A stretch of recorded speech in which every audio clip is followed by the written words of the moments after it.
யோவான் சுவிசேஷம் 15ஆம் அதிகாரம் 15ஆம் வசனம். இனி நான் உங்களை ஊழியக்காரன் என்று சொல்வதில்லை. ஊழியக்காரன் தன் எஜமான் செய்கிறதை அறிய மாட்டான். நான் உங்களை சிநேகிதேன் என்றேன். ஏனெனில் என் பிதாவினிடத்திலே நான் கேள்விப்பட்ட யாவையும் நான் கர்த்தருடைய வேலைக்காரன். ஆமென் சொல்லுங்க. இங்க ஊழியக்காரன் போட்டிருக்கு.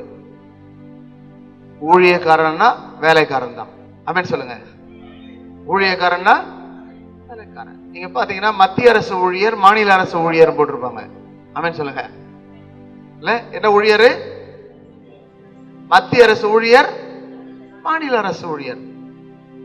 ஆனா நாம யாருடைய ஊழியக்காரனா? கர்த்தருடைய ஊழியக்காரர்கள். ஆமென் சொல்லுங்க. ஊழியக்காரர், ஊழியக்காரி வேதத்தில் சொல்லப்பட்டிருக்கு. இதோ ராக்காலங்களில் கர்த்தருடைய ஆலயத்தில் நிற்கும் கர்த்தருடைய ஊழியரே. அல்லேலூயா. நாம ஊழியர் என்பதை வேதம் தெளிவாய் சொல்லுகிறது. இயேசு கிறிஸ்துவும் சொல்கிறார். அவர் என்ன சொல்கிறார்? அதான் முக்கியம். இனி நான் உங்களை, என்ன யோசித்தீங்க? இனி நான் உங்களை, ஆமா இனி அவர் சொல்றாரு, நான் சொல்லலங்க. லிசன், அவர் சொல்றாரு. என்ன சொல்றாரு? இனி நான் உங்களை ஊழியக்காரன் என்று சொல்கிறதில்லை. ஊழியக்காரன் எஜமான் செய்கிறதை அறிய மாட்டான். ஊழியக்கார வேலைக்காரனுக்கு எஜமான் என்ன செய்ய போறாருன்னு தெரியாது. எஜமான் எப்ப வருவார்னு தெரியாது. சொல்லுங்க பார்க்கலாம். என்ன செய்ய போகிறாருன்னு தெரியாது. எஜமான் எப்ப வருவார்னோ தெரியாது. ஆனா எஜமான் கணக்கு கேட்பார் ஊழியக்காரன். ஆமென் சொல்லுங்க. சொல்லுங்க. எஜமான் என்ன செய்வாரு? கணக்கு கேட்பாரு. டெய்லியும் கேட்பாரு, வாரமும் கேட்பாரு, மாதமும் கேட்பாரு, வருஷம் வருஷமும் கேட்பாரு. ஆமென் சொல்லுங்க. யாரை கேட்பாரு? வேலைக்காரன, ஊழியக்காரன. விளங்குதா? லிசன். எஜமான் என்ன செய்ய போகிறார் என்பதை அவன் அறிய மாட்டான். ஆனால் இங்கே வேதம் என்ன சொல்கிறது? ஆண்டவராகிய இயேசு என்ன சொல்கிறார்?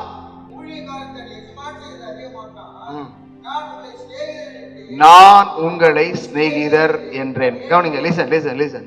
நான் உங்களை சிநேகிதர் என்றேன். ஆகவே நீங்கள் யார் என்றால் தேவனுடைய சிநேகிதர், இயேசு கிறிஸ்துனுடைய சிநேகிதர். தேவனுடைய சிநேகிதர், இயேசு கிறிஸ்துனுடைய சிநேகிதருக்கும் ரெண்டுக்கும் வித்தியாசம் இருக்கு. ரெண்டுக்கும் வித்தியாசம் இருக்கு. தேவனுடைய சிநேகிதன் யெகோவா தேவனாகிய கர்த்தர், பிதாவாகிய தேவன். அந்த தேவனாகிய கர்த்தர் ஒரு மனிதனை சொல்கிறார் என் சிநேகிதன் என்று சொல்லி. அவனுடைய பெயர் ஆபிரகாம். அல்லேலூயா. என்ன பேர் சொல்றாங்க? ஆபிரகாம். சரி, அந்த ஆபிரகாமை குறித்து யாக்கோபு 2ஆம் அதிகாரம் 23ஆம் வசனத்திலே நாம் வாசிக்கிறோம். வாசிங்க பார்க்கலாம். அப்படியே ஆபிரகாம் தேவனை விசுவாசித்தான், அது அவனுக்கு நீதியாக எண்ணப்பட்டது, வேத வாக்கிய நிறைவேற்று. யாரு? ஆபிரகாம். சிந்திக்கணும். முற்பிதாக்களில் ஒருவர். சொல்லுங்க. முற்பிதாக்களில் ஒருவர். அந்த முற்பிதாக்கள்ல முதல் பேர் யாருன்னா ஆபிரகாம். என்ன? யாருங்க? ஆபிரகாம். இந்த ஆபிரகாம் யாராக இருக்கிறார்? தேவனுடைய சிநேகிதன் என்று சொல்லப்பட்டார். ஆகவே வசனம் என்ன சொல்கிறது? விசுவாசித்தான். விசுவாசம் வாழ்க்கையில மிக மிக முக்கியமானது. ஆமென். அதுவும் ஊழியக்காரனுக்கும் ஊழியக்காரிக்கும் விசுவாசம் வேணும்.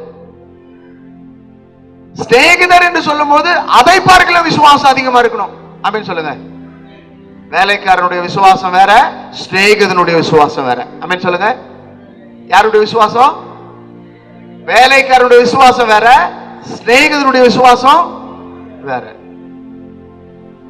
சில நேரங்களில் எஜமான் வருவார் என்று நம்பிக்கை கொண்டிருப்பார், எஜமான் வரமாட்டார். ஆமென் சொல்லுங்க. ஆமா, அவர் இவங்கிட்ட வந்து மன்னிக்கணும்லாம் கேட்க மாட்டார்.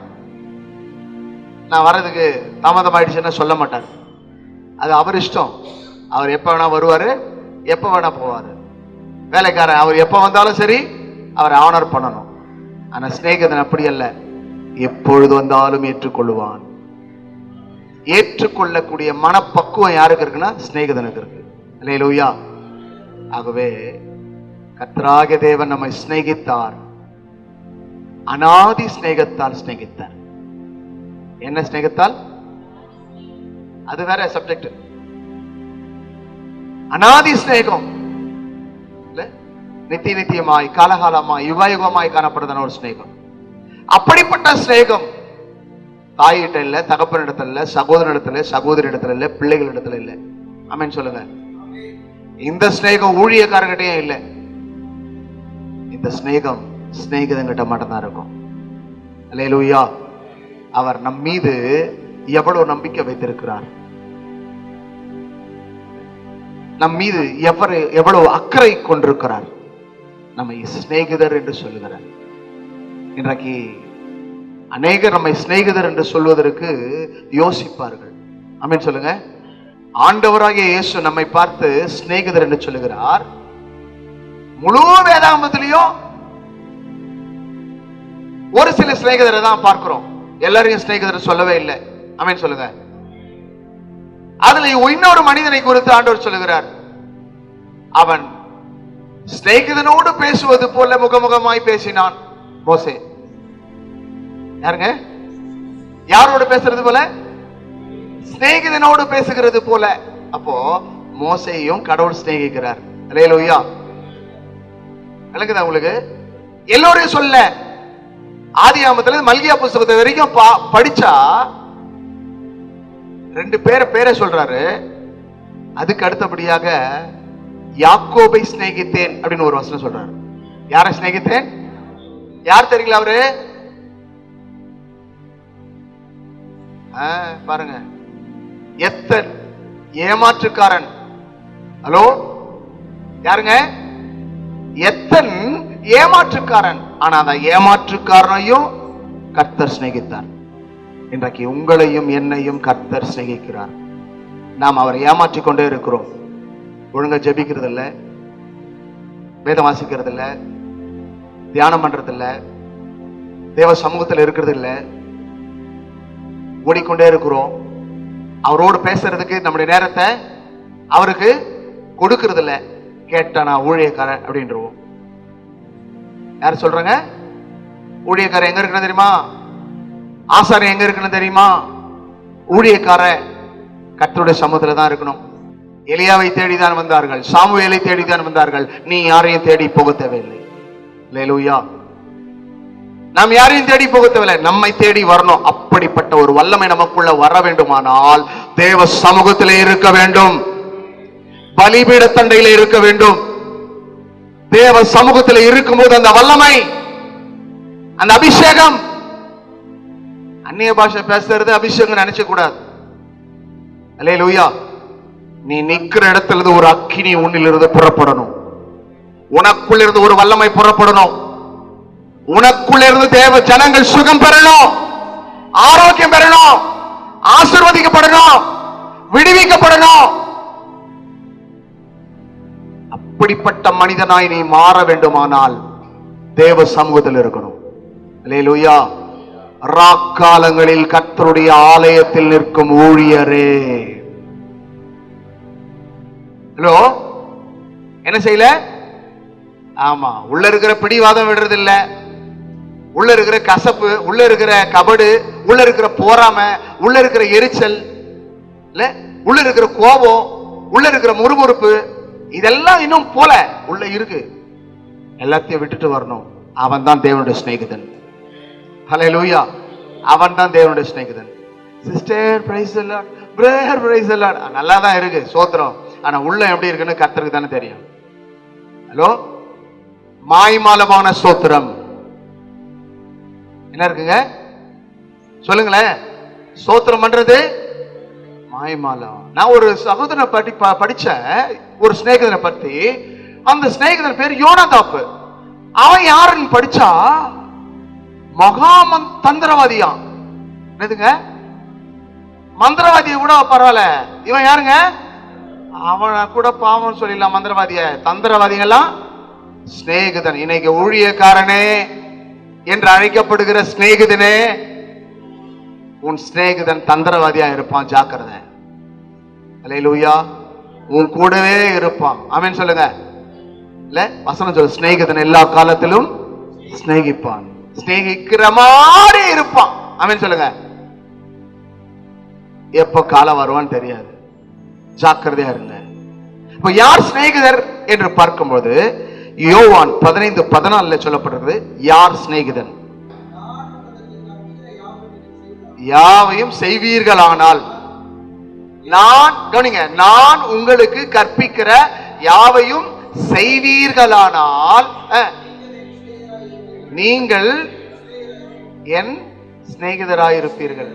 அல்லேலூயா. அப்ப இதை செய்யாதவங்க சிநேகிதன் துரோகிய மாறுறான். நான் அந்த சிநேகிதனை பத்தி சொல்ல போறேன். ஆமென் சொல்லுங்க. ஆகவே கர்த்தர் கொடுத்த இந்த நாள்ல நாம கர்த்தருடைய வார்த்தையை கேட்டுக்கொண்டிருக்கிறோம். கர்த்தர் சொல்றாரு, நீங்கள் ஊழியக்காரர் அல்ல, என் சிநேகிதர் என்கிறார். ஊழியக்காரன் வேலைக்காரன். ஆமென் சொல்லுங்க. அத இன்னொரு விஷயத்துல சொல்லப்பட்டிருக்குது, ஸ்லேவ். சொல்லுங்க, யாருங்க? ஸ்லேவ் அப்படின்னு என்ன அர்த்தம்? அடிமைகள். ஆமென். வேலைக்காரன் என்ன அர்த்தம்? அடிமைன்னு அர்த்தம். சிநேகிதன் என்ன அர்த்தம்?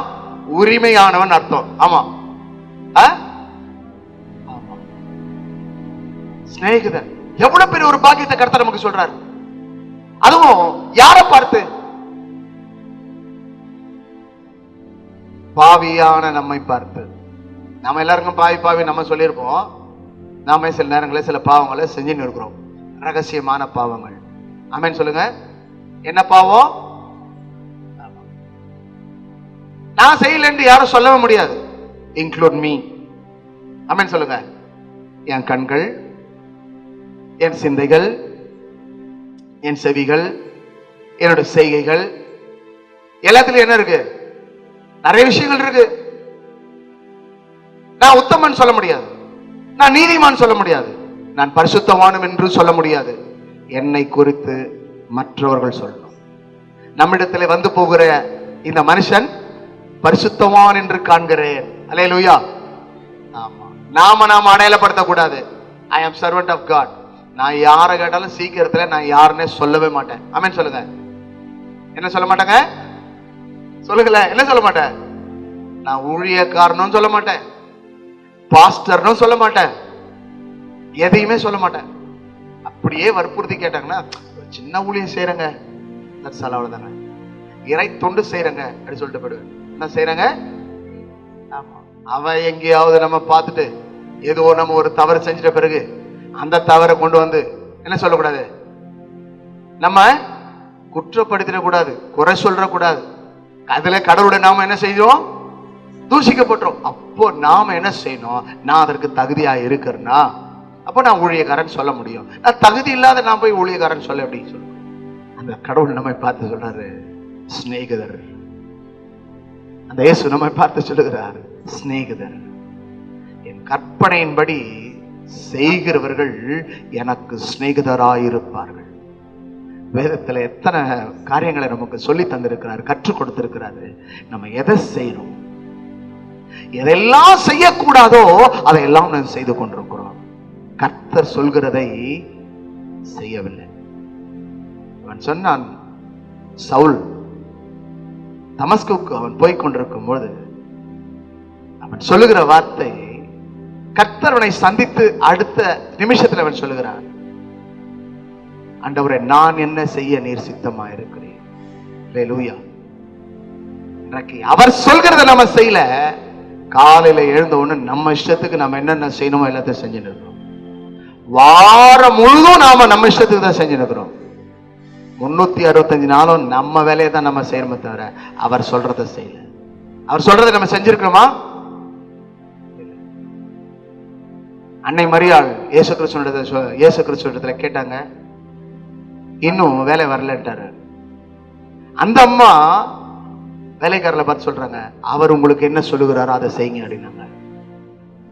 அந்த அம்மா வார்த்தைக்கு கீழ்ப்படிந்து அவர்கள் அவர் சொன்ன வேலையை செஞ்சாங்க. அம்மா வார்த்தைக்கு கீழ்ப்படிந்தாங்க, அவர் சொன்னதை செய்தாங்க. தண்ணி நிரப்புங்கள், அவ்வளவுதான். அதை அவங்க செஞ்சாங்க.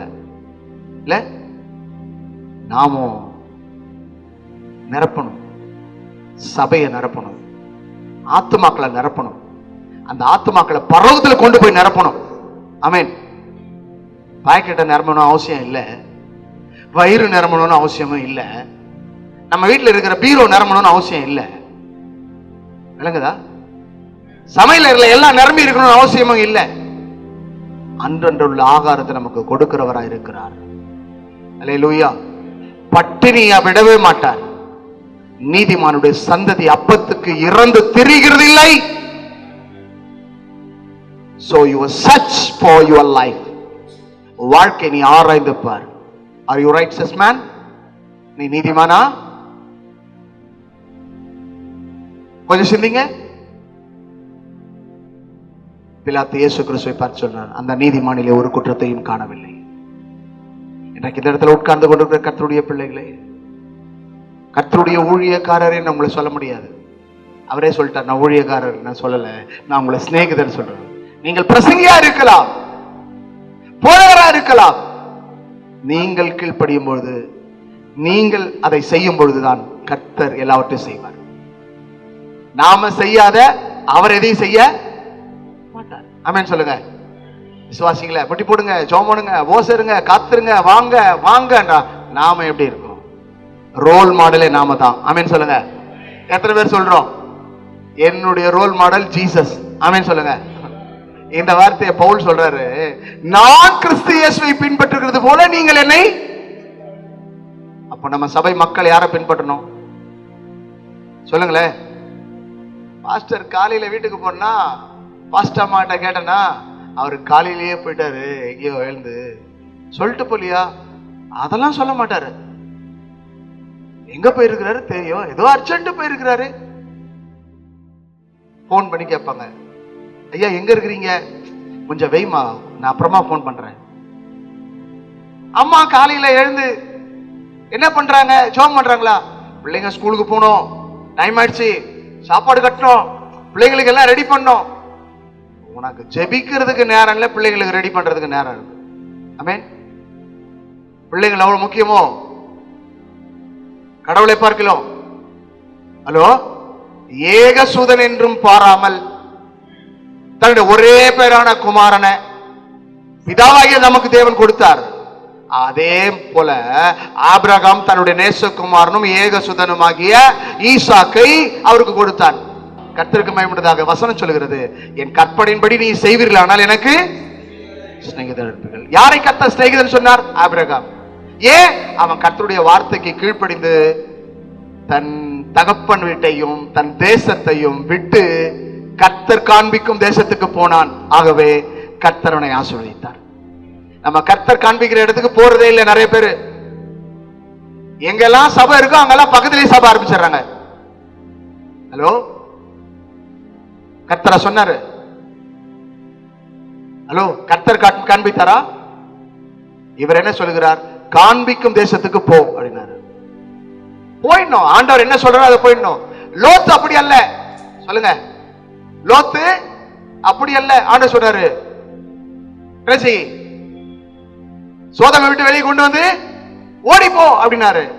அவன் ஓடி போல. ஆண்டவரே, எனக்கு இது பக்கமா இருக்குது, இங்க பக்கமா இருக்குது, இங்க ட்ரெயின் வசதி இருக்குது ஆண்டவரே, இந்த இடத்துல பஸ் வசதி இருக்குது ஆண்டவரே, அங்க ஏரோப்ளைன் பிளைட் வசதி இருக்குது, ஏரோட்ரோம் இருக்கு, அங்க பிளைட் வசதி இருக்கு. அப்படிப்பட்ட இடத்துல ஒரு இடம் தாங்க ஆண்டவரே நான் ஊழியம் செய்யறதுக்கு.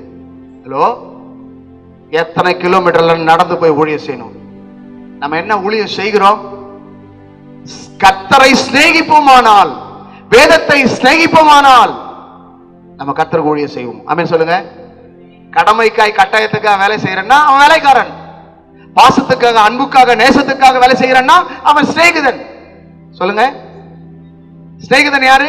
கற்பனையை கை கொள்றவன், கடவுள் சொல்றதை செய்யறவன் தான் சிநேகிதன். ஆமென். இப்ப கடவுள் நமக்கு சிநேகிதனாய் மாறணும்னா அவர் நமக்கு என்ன சொல்லுகிறார் அதெல்லாம் செஞ்சா நாம யாரு? சொல்லுங்க, சிநேகிதன். அப்ப நம்ம வேலைக்காரனா இருக்கணுமா சிநேகிதனமா இருக்க? முடிவெடுங்க. என் அன்புக்குரியவர்களே, வசனம் சொல்லுகிறது, நான் உங்களை சிநேகிதர் என்றேன், என் கற்பனையின்படி நீங்கள் செய்வீர்களானால் நீங்கள் என் சிநேகிதராய் இருப்பீர்கள். ஆபிரகாம் எனக்கு சிநேகிதனாய் இருந்தான். மோசே நான் சொல்கிறதை செய்தபடினாலே அவனும் எனக்கு சிநேகிதனாய் இருந்தான். யாக்கோபை நான் சிநேகித்தேன். யாரை சிநேகித்தேன்? யாக்கோபை நான் சிநேகித்தேன். அப்போ அந்த யாக்கோபு ஏமாற்றுக்காரன் தெரியும், ஆனாலும் அவனை சிநேகித்தார். இன்றைக்கு நாம கூட எத்தனை இருக்கிறோம், ஏமாற்றுக்காரனா இருக்கிறோம். யாரெல்லாம் எப்படி எல்லாம் நடிக்கணுமோ அப்படிலாம் நடிச்சுதான் இருக்கிறோம், ஆனாலும் நம்ம கர்த்தர் சிநேகிக்கிறார். அல்லேலூயா. ஆபிரகாம் சொன்னதை செய்தான், யாக்கோபும் சொன்னதை செய்தான். அதற்கு பிறகு மனம் திரும்பிட்டான். ஆமென் சொல்லுங்க. இல்ல, மனம் திரும்பிட்டான். அடுத்தது மோசையும் கர்த்தர் சொன்னதை செய்தான். ஆனால் இந்த சீஷர்கள் 12 பேர், அதுல ஒருவன் மத்தேயு 26 14 25 50 இந்த 3 வசனம் வாசிங்க பாலாம். மத்தேயு புஸ்தகம். சரி.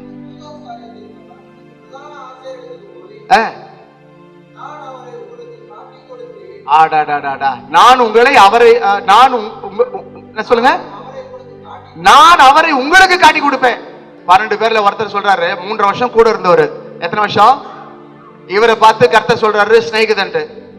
ஹலோ, நான் உங்களுக்கு கற்பிக்கும் யாவையும் நீங்க செய்தீங்கன்னா எனக்கு சிநேகிதரா இருப்பீங்கன்னு சொல்லிட்டாரு. 3 வருஷம் ட்ரைனிங் முடிச்சவர் சொல்றாரு, என்ன சொல்றாருங்க? நான் அவரை உங்களுக்கு. அதுதான் இவர் வார்த்தை சொன்னாரு, துரோகினாரு. என்ன சொன்னாருங்க? ஏசாமி சொல்லல அவனை துரோகின்னு சொல்லிட்டு. துரோகியானவனே என்னை காட்டி கொடுத்துட்டிய துரோகின்னு அவர் சொல்ல. பைபிள்ல எழுதுனவங்க சிலர் எழுதி இருக்கிறாங்க. சொல்ற நாம என்ன பண்றோம்? பைபிளோடய ரொம்ப பெரிய பண்டிதர் மாதிரி தேவனுடைய சித்தம் அவன் மூலமா காட்டி கொடுக்க போறோம்னு இருக்கு. ஆமென் சொல்லுங்க. அது தேவனுடைய திட்டம், அது தேவனுடைய நோக்கம். இல்லைன்னா அவர் சிலுவைக்கு போக முடியாது. ஆமென் சொல்லுங்க. அவர் சிலுவையில மறிக்க முடியாது. அங்கதான் ஏசாயா புத்தகத்துல 53 அதிகாரத்துல அவரை நொறுக்க அவர் சித்தமானாரும் போட்டிருக்கு. அல்லேலூயா. காட்டி கொடுக்கல நொறுக்க முடியாது. விளங்குதா உங்களுக்கு? ஆக ஊழியத்துல நம்மளை காட்டி கொடுக்குறாங்கன்னா கர்த்தருக்கு ஸ்தோத்திரம் சொல்லணும். ஆண்டவர் கடிந்து கொண்டார், பேதுருவை கடிந்து கொண்டார். யாரை கடிந்து கொண்டார்? அடிக்கடி பேதுருவை கடிந்து கொண்டார். ஏன்னா பேதுருவை ஆண்டவர் சிநேகித்தார். பேதுருவை கொண்டு கர்த்தர் சபையை எழுப்பினார். அல்லேலூயா. பேதுருவை உன்னை கொண்டு திருச்சபையை கட்டுன்னு சொன்னார். ஆகவே அவனை கடிந்து கொண்டே இருந்தார், அவனோட பேசிக்கொண்டே இருந்தார். அவன் என்னடா இவரு நம்ம ஊழியத்துக்கு வந்து இப்படி நம்மளை திட்டினே இருக்கிறாருன்னு சொல்லிட்டு அவன் சொல்லவே இல்லை. அவன் எல்லாத்தையும் விட்டு, அவனுக்குன்னு படகு இருந்தது, அவனுக்குன்னு வசதி இருந்தது, அவனுக்குன்னு எல்லா விதமான ஆசீர்வாதமா இருந்தது, எல்லாத்தையும் விட்டுட்டு வந்தவன் ஆண்டுடைய வார்த்தைக்கு இணங்கி அவன் ஆண்டரோடு கூட சேர்ந்து கடைசி வரைக்கும் ஊழியம் செஞ்சான். ஆனா அந்த 12 பேர்ல ஒருத்தன் என்ன செஞ்சாங்க? ஆண்டவராகிய இயேசுவை காட்டி கொடுத்தான். அப்போ ஆண்டவர் சொல்றார், 50 வசனம் படிங்க ஐயா, தயவுசெய்து 50 வசனம் படிங்க. யார் அவரை நோக்கி? இயேசு அவனை நோக்கி. பாருங்க, காட்டி கொடுங்க. இது வந்து பந்தியிலேயே ஆண்டவர் சொல்றாரு, உங்களிலே ஒருவன் என்னை காட்டி கொடுப்பான். அதுல நம்ம தலைவர் யூதாஸ் காரியத்தை எழுந்து சொல்றாரு, ஆண்டவரே நானும் ஆண்டவரே அப்படின்லாம் சொன்னவர். உள்ளத்துல பயம் வந்துருச்சு, அவருக்கு தெரிஞ்சிருச்சுன்னு தெரியும் அவனுக்கு. ஆமென் சொல்லுங்க. இல்ல, ஏன்னா சிநேகிதனை பத்தி சிநேகிதனுக்கு தெரியுமா தெரியாதா? கண்டிப்பா தெரியும். ஆகவே இந்த சிநேகிதன் இப்படிப்பட்டவன்ட்டு இயேசு புரிந்து கொண்டார். ஆகவே உங்களில் ஒரு காட்டி கொடுப்பவன் இங்க இருக்கிறான்னு சொல்லுவோம். 12 பேரும் சுத்தி பாக்குறாங்க, யாரு யாருன்னு. அதுல இவன் மனசு யாரும் கேட்கல, இவன் மாத்திரம் கேட்கறான். சொல்லுங்க, யாரும் சொல்ல, இவன் என்ன பண்றான்? அவன் உள்ள இருக்குது வெளியே வரணும்ல, சட்டியில இருந்தா என்ன வரும்? அகப்பைக்கு வரும். அதனால உள்ளத்துல இருக்குது, வாய் பேசுது, ஆண்டவரே நானும் ஆண்டவரே. அவர் எதுவுமே சொல்லிக்கவே இல்லை.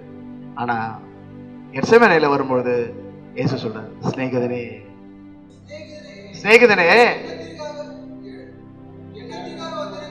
என்னத்திற்க வந்திருக்கிற, வேற எதுக்கு வருவான்? 30 காசு வாங்கினால, வேலை செய்யனால. அவர் சொல்றது அவன் செய்யல, ஆனா ஆசாரியன் சொன்னதை அவன் வந்து செய்யறான்.